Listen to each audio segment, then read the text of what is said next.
अस्सलाम वालेकुम dear students, I hope you all are doing well. आज हम अपने फ्री इंग्लिश लैंग्वेज सीरीज़ के लेक्चर नंबर 9 के साथ हाजिर हैं and this is the last lecture of our grammar portion. हमारी जो ग्रामर का पोर्शन था ये उसका लास्ट लेक्चर है।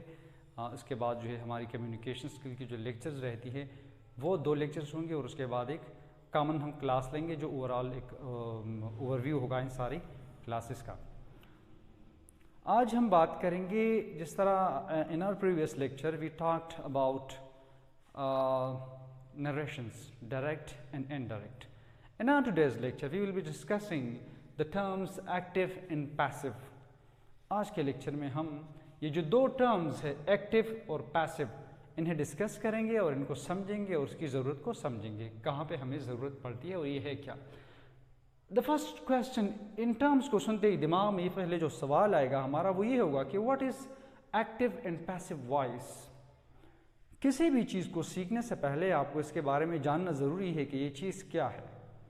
What is active and passive voice in a sentence, in a message, in a conversation. किसी कन्वर्सेशन, किसी मैसेज में, किसी हेडलाइंस में, किसी सेंटेंस में एक्टिव और पैसिव वॉइस क्या होती है। हाउ डू वी रियलाइज, हम इसको कैसे पहचानेंगे, how do we recognise it. So let's move towards its basics understanding. I will give you some example, मैं आपको एग्जांपल्स दूंगा। First, John loves Sarah. John loves Sarah. अब आप देखेंगे इस सेंटेंस में जो जॉन है ही लव्स सारा, he loves Sarah. Now this is active sentence. ये एक एक्टिव सेंटेंस है। कैसे? यहां पे आप देखेंगे जो सब्जेक्ट है हमारा, इस चीज को समझे, किसी भी सेंटेंस में जो काम करने वाला होता है वो हमारा सब्जेक्ट होता है, वो हमारा सब्जेक्ट होता है और उसके बारे में जो बात होती है वो सारा प्रेडिकेट कहलाता है। और जो एक्शन को रिसीव करने वाला होता है यानी सारा, now this is object because she receives love from John. Sarah receives love from John. वो जॉन से लव रिसीव करती है, so she is an object यानी the receiver of the action and John is the doer of the action. John करने वाला है इस sentence में काम को। अच्छा, अब इस सेंटेंस को अगर हम ऐसे लिखेंगे, सारा is loved by John. Sarah is loved by John. Sarah is loved by John.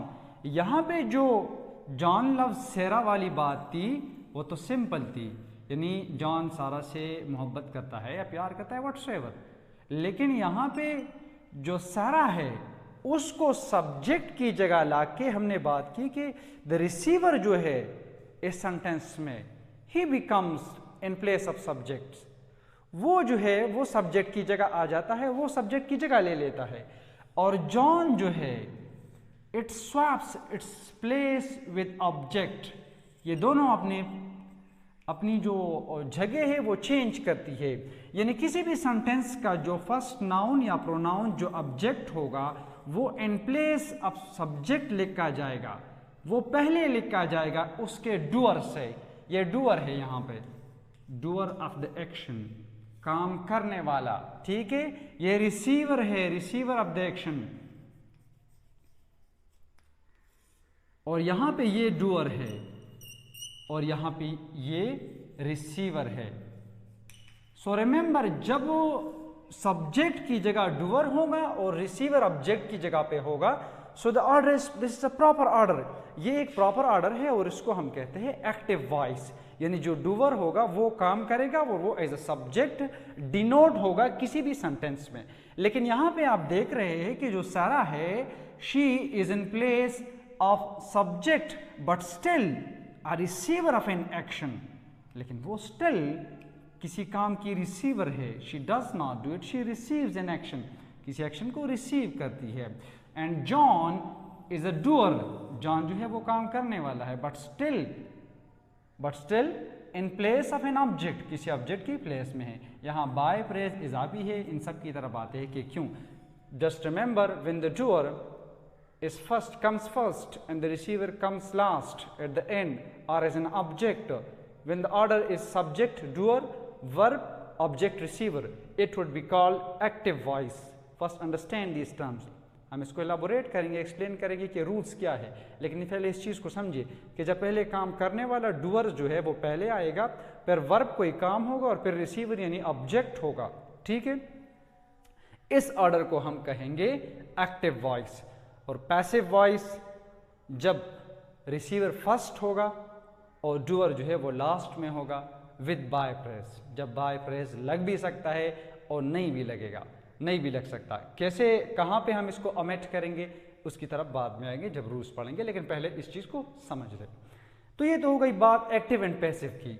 अच्छा, यहाँ तक तो ठीक। अगर ये क्वेश्चंस आपके माइंड में था, ये क्वेश्चन, और ये सॉल्व हो गया है, तो जो दूसरा क्वेश्चन है जो हमेशा स्टूडेंट्स के माइंड में होता है वो ये होगा कि वाई पैसिव, क्यों इस सेंटेंस को लेंथन करने के लिए हम बाय फ्रेज भी लगाएं, लव्स की जगह इज लव्ड भी लगाएं और ऑब्जेक्ट एंड सब्जेक्ट को किस प्लेसेस जो है उनको स्वैप भी करें। Why? Now this is the real question, why passive voice? इसकी वजूहात है, फर्स्ट, व्हेन डूअर, समटाइम ऐसा भी होता है व्हेन डूअर इज अननोन, जब doer of the action unknown हो, ना मालूम हो, like a man was killed on 5th street. 5th street पर एक आदमी को मारा गया है, but who killed nobody knows, हमें नहीं पता कि किसने मारा। ठीक है, तो इसको यहां पे जो है हम लगाते हैं कि when the doer of the action is unknown,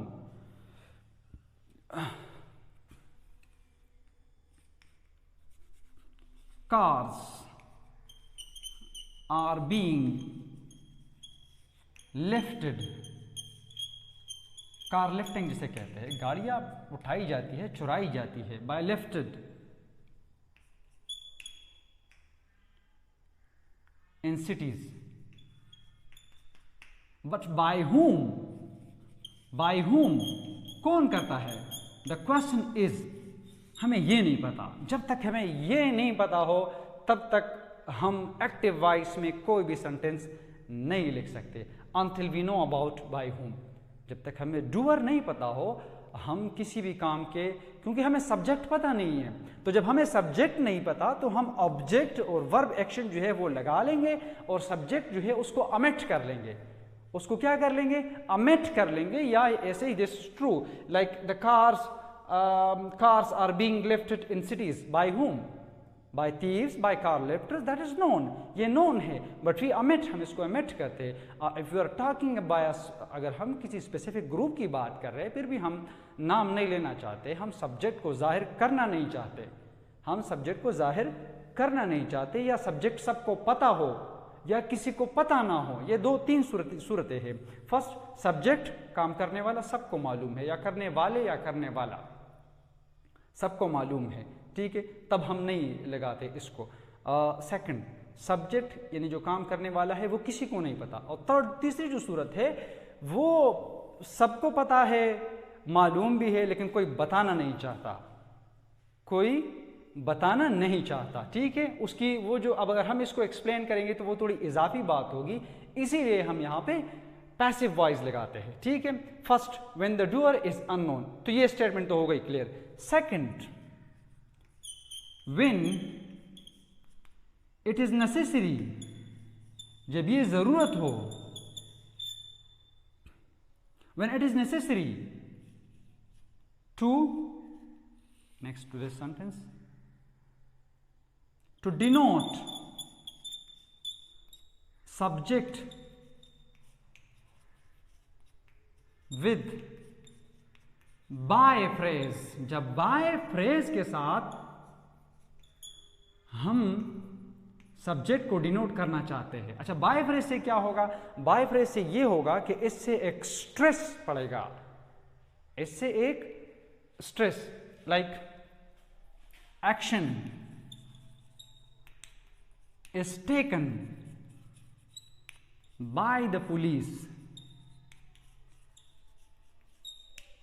Action is taken by the police. अब आप देखेंगे तो ये जब हेडलाइंस में बातें होती है, जो न्यूज़ होती है, न्यूज़पेपर्स होती है, उन सब में जो भी हेडलाइंस होगी वो सारी पैसिव में होगी, वो सारी पैसिव में होगी। इसकी वजह यह है कि यहाँ पे हम सब्जेक्ट जो है उसको एम्बिगुअस रखते हैं, उसको रीडर पे छोड़ देते हैं कि रीडर जो है वो यहाँ पे किस मतलब सब्जेक्ट को ही रेफर्स होम टू सब्जेक्ट, वो सब्जेक्ट को किस से रिलेट करता है, या सब्जेक्ट जो है वो नेसेसरी होता है कि हम बाय प्रेस लगा ले for the sake of stress, कि उस चीज़ पे स्ट्रेस डाली जाए, लाइक बाय द पुलिस। अगर हम कहते हैं कि the police takes action, the police take the actions, police जो है वो एक्शन ले रही है, और हम यूँ भी कह ले the action is being taken by the police, और the action is taken by the police. तो आप now you can see the difference. अब आप यहाँ पे जो डिफरेंस है वो खुद देख सकते हैं कि इट गिव्स स्ट्रेस, ये जाहिर करती है या किसी सेंटेंस में स्ट्रेस देती है, किसी चीज़ को हाईलाइट करती है, एक्सपोज करती है, डूअर को एक्सपोज करती है जो डूअर होता है।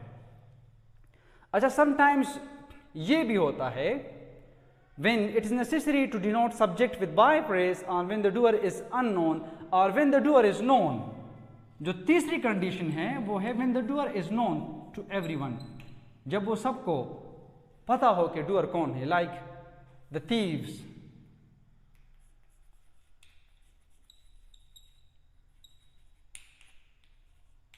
are caught, the thieves are caught, चोर पकड़े गए हैं। Who caught them? किसने पकड़ा?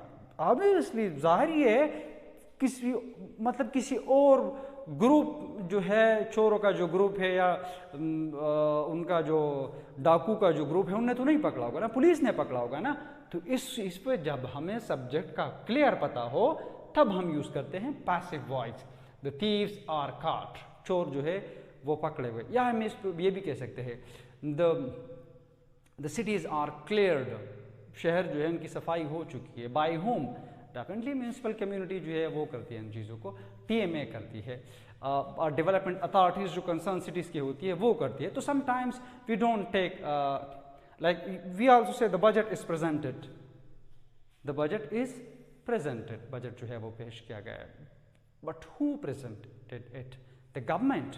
But we know, obviously, it is clear, it is crystal clear that the government presents the budget. So we don't ask about the subject, and it is necessary, it becomes essential to use the passive voice. फिर ये ज़रूरी बन जाता है कि हम passive voice जो है इन्हीं केसेस में यूज़ करें। अच्छा, अब इसके रूल्स क्या है किसी भी सेंटेंस के, लाइक आपको पता है किसी बात का और आप जो है उसको पैसिव में लिखना चाहते हैं, आप उसका पैसिव बनाना चाहते हैं हेडलाइंस के लिए या इसी तरह की कंडीशन सूरत हाल बनाने के लिए, जिसे मैंने बात की कि जब डूअर पता हो आपको, डूअर मालूम नहीं है या डूअर सबको मालूम है, या आप बाय स्ट्रेस लगाना चाहते हैं, या आप बाय स्ट्रेस लगाना चाहते हैं। एग्जाम्पल ले रहा हूं, he takes, he drinks water, वो पानी पीता है। अच्छा, मैंने बताया था कि सब्जेक्ट और ऑब्जेक्ट का जो प्लेस है वो चेंज होगा। अगर तो यहां पे कोई सब्जेक्ट है लाइक अली और नाउन है, and that Ali the subject is a noun, subject noun है, तो उसमें जो डिफरेंस होगा वो बहुत माइन्यूट डिफरेंस होगा, बहुत छोटा सा फर्क आएगा। लेकिन अगर यहाँ पे कोई प्रोनाउन है तो प्रोनाउन जो है उसको हम चेंज करेंगे। लाइक कैसे? अब इन दोनों को मैं ले लेता हूं, वाटर, वाटर,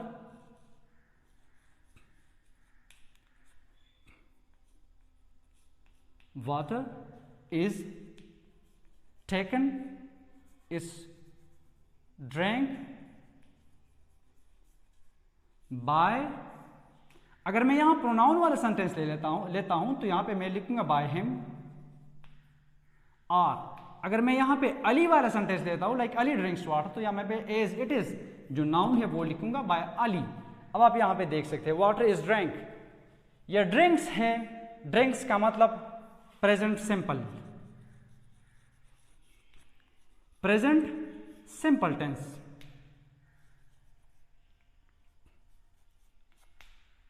अब is drink is drunk, water is drunk by him, not to drink, water is drunk by him, remember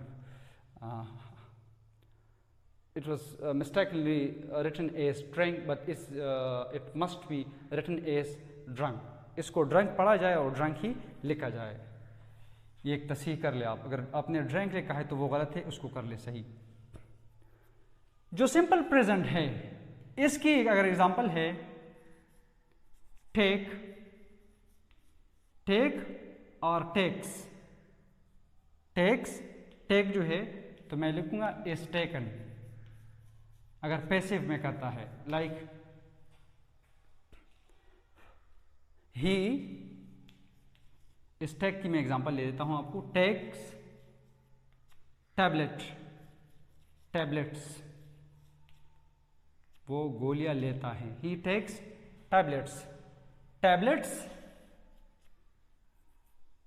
यहां ये वहां, इससे पहले आर, यहां चूंकि सिंगल सब्जेक्ट जो है वो प्रोनाउन है और सिंगुलर है और यहां पे प्लूरल बन जाएगा तो हम लिखेंगे टैबलेट्स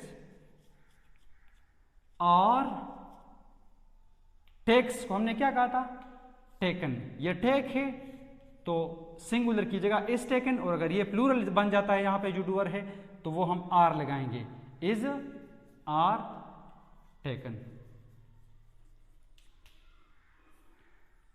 आर टेकन लगाएंगे, फिर बाय प्रेस, और चूंकि ही है तो हम लगाएंगे यहां पे him, by him, by it, by her, by the person name, जो भी नाम होगा पर्सन का उसके जरिए हम इसको रिप्रेजेंट करेंगे इस चीज को। अच्छा, तो ये तो प्रेजेंट सिंपल की एग्जांपल थी, मैंने दे दी आपको। मैं एक और एग्जांपल दे देता हूं आपको पास्ट की। जब हम पास्ट की बात करेंगे तो पास्ट में वही टेंस होगा लेकिन साथ में वाज और वर लगाएंगे पास्ट सिंपल की, क्योंकि अभी हमने let's talk about this continuous, he she is playing badminton, वो बैडमिंटन खेल रही है, सब्जेक्ट एंड ऑब्जेक्ट को चेंज करेंगे, बैडमिंटन फर्स्ट जो पहला रूल होगा वो ये होगा कि हम इसको चेंज करेंगे, सब्जेक्ट और ऑब्जेक्ट की प्लेस जो है उनको चेंज करेंगे, स्वैप करेंगे आपस में, बैडमिंटन, और चूंकि सिंगुलर है तो इज अपनी जगह, इज कंटिन्यूस है, being played, badminton is being played, badminton खेला जा रहा है, by whom, who is playing badminton, कौन खेल रहा है, किसके जरिए खेला जा रहा है, बाय शी, सो शी को हम रिप्लेस करेंगे हर से, by her, badminton is being played by her, cricket is being played by him, etcetera. आप कोई भी example, exercise is being taken by him, by Ali Khan, whatsoever, जो भी आप एग्जांपल्स देना चाहे, लेकिन रिमेंबर जो इज प्लेइंग है इज बीइंग प्लेड में कन्वर्ट हो जाएगा, इज प्लेइंग, आर प्लेइंग है are being played, was playing है वर बीइंग प्लेड। इसको जो है आपने याद रखना है कि is playing is being played, are playing are being played, was playing was being played, were playing were being played. ये एग्जांपल्स है और हर एक के लाइक डिफरेंट सेंटेंसेस, वाज और वर जो है ये पास्ट प्रोग्रेसिव है, पास्ट कंटिन्यूस है, और ये जो है ये प्रेजेंट कंटिन्यूस है। जो प्रेजेंट कंटिन्यूस है उसके लिए आपने प्रेजेंट कंटिन्यूस लेकिन साथ में बीइंग लगाना है प्लेड से पहले, ठीक है, और इज और आर इसको रिप्रेजेंट करेगी। लेकिन अगर ये पास्ट कंटिन्यूस होता वाज, शी वाज, तो आप यहां पे लिखती badminton was being played by her, this becomes past, ये पास्ट बन जाता है, पास्ट कंटिन्यूस एक्ट पैसिव का आपका बन जाता है। इसको भी इरेज कर लेते हैं। अब बात करते हैं पास्ट सिंपल की, like the cat killed the mouse, the cat killed, the mouse. अब आप देखेंगे कि ये जो किल्ड है ये वाला, ये पास्ट सिंपल है, पास्ट सिंपल है। अगेन सब्जेक्ट और ऑब्जेक्ट की जगह जो है वो चेंज होगी। द माउस किल्ड है चूंकि, तो इसको हम लिखेंगे was killed, was killed bye लगाएंगे एक्स्ट्रा प्रेज। अगर हमें डूअर पता है या हम डूअर को मेंशन करना चाहते हैं, अगर नहीं करना चाहते तो बस जहाँ तक हमारी सेंटेंस जो है वो कंप्लीट है बाय। यहाँ पे अगर आपको नहीं पता, सब्जेक्ट नहीं पता, तो आप लिख सकते हैं द माउस वाज किल्ड, चूहा मारा गया था, but nobody knows who killed the mouse. The mouse was killed by the cat.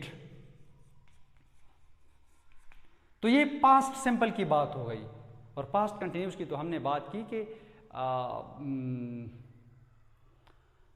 like let's suppose the cat was playing with the mouse. The mouse was being played by the cat. The mouse was being played by the cat. Or the cricket, the football was being played by the team. The football, Barcelona is playing football. Football is being played by Barcelona. Barcelona was playing football. Football was being played by Barcelona. So these are examples. ये सारे examples है। अच्छा, कुछ sentences ऐसे हैं, अच्छा जहां पे will आता है, will, shall, should, can, could, will, he will, Sarah will eat bread,